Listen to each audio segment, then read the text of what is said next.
Welcome back mga kabayan. Nagbabalik po muli ang inyong lingkod upang magbigay sa inyo ng mga bago at nagbabagang mga balita.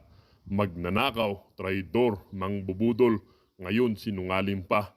Yan si Kuting, wala nang tamang ginagawa. Kung meron man siyang tama, tama sa utak, oo. Hindi pala totoo na umaten si Kuting sa DepEd conference meeting ni Vice President Inday Sara Duterte.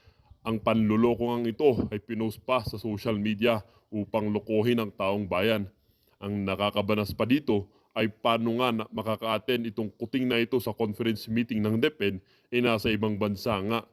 Bising ginagasto ang nakaw na pera at ang 600 million lotto jackpot prize.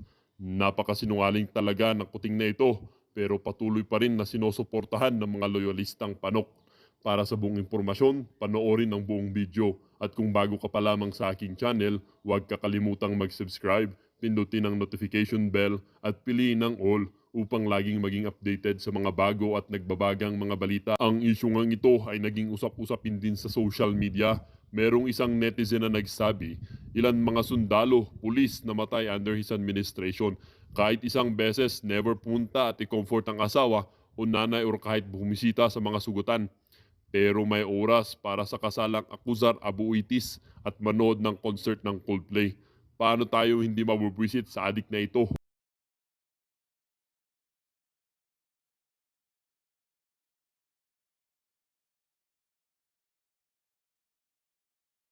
At sabi din ng isang netizen, sige, ituloy mo lang para ang taong bayan ay laging aware sa mga politiko na kinakalawang ang mga konsensya.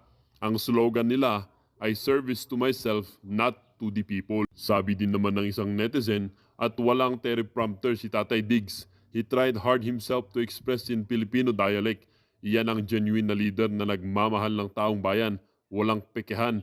Tama nga lang tinawag na budol-budol man. Ngayon ibubuking natin na ito pa lang si Marcos. Peke pala yung kanyang mga cabinet meeting. Ibubuking natin ano, and I will give you about